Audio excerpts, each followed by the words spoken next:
Bonjour, je suis Zéna Abirached, autrice de bande dessinée et illustratrice, et je suis là pour vous parler du grand livre des petits bruits. Alors, comme son titre l'indique, c'est un grand livre dans lequel je me suis amusée à raconter les bruits de notre quotidien. C'est un livre qui est fait d'illustrations et d'onomatopées. On va entrer dans 9 scènes. Alors ici, on a une scène qui se déroule au jardin pour découvrir tous les sons de l'atmosphère de ce jardin. J'avais vraiment envie qu'on explore l'image, aussi bien les premiers plans, l'arrière-plan, qu'on prenne le temps de se balader en fait dans chacune de ces doubles pages. C'est la première fois que je travaille sur un format aussi grand et c'est vrai que c'était un grand plaisir d'imaginer le dessin dans la générosité de cette double page. L'ironie du sort, c'est que j'ai dessiné ce livre pendant le premier confinement, en mars dernier. Et la vie est bien faite, il sort pour le deuxième confinement. Mais enfin, ce qui était drôle, c'est que j'étais enfermée chez moi. Et plutôt que d'aller dans tous ces lieux que je raconte et que je décris dans le livre pour tendre l'oreille et prendre des notes sur tous ces bruits qui nous entourent, j'ai dû imaginer tous les sons de tous ces lieux qui sont très familiers. Alors, il y a un code couleur pour chacune de ces atmosphères. Il y a aussi des surprises dans les pages. Je ne vais pas tout vous raconter, mais dans chacune de ces doubles pages, il y a une comptine qui s'est glissée, qu'il faut s'amuser à retrouver. Voilà, c'est un petit jeu de cache-cache. Et mon histoire avec les sons est une histoire ancienne. Elle a commencé au moment du jeu des hirondelles, qui est mon premier roman graphique. Et c'est une histoire autobiographique qui se déroule à Beyrouth dans les années 80.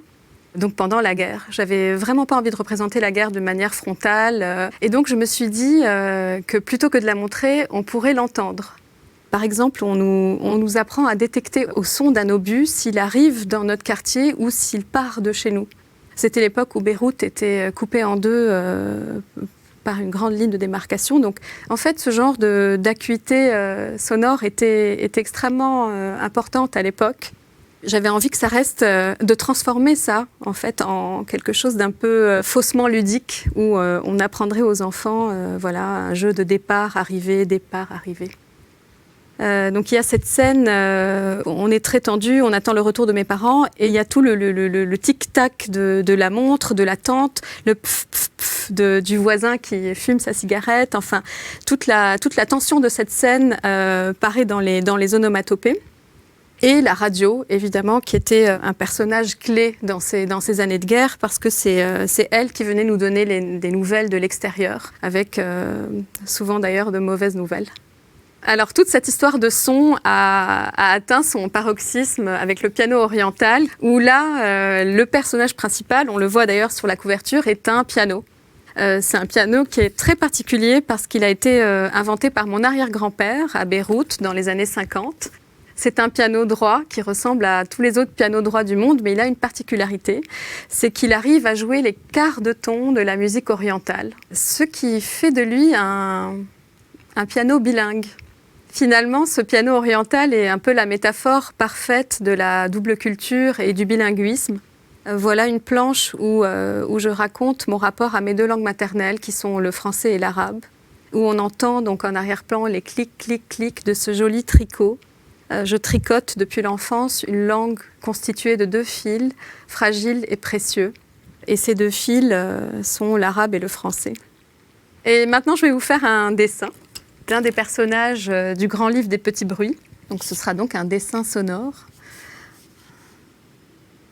En général, je travaille d'abord au crayon à papier pour faire des croquis rapides, un peu à l'encre de Chine, et très vite, je passe à la tablette graphique. Mais là, c'est quand même agréable d'entendre le bruit du pinceau-plume sur la feuille.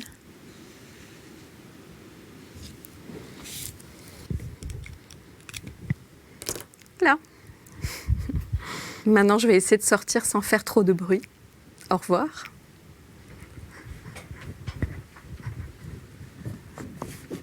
Ah, ça, c'est pas prévu. Ah. Je la refais.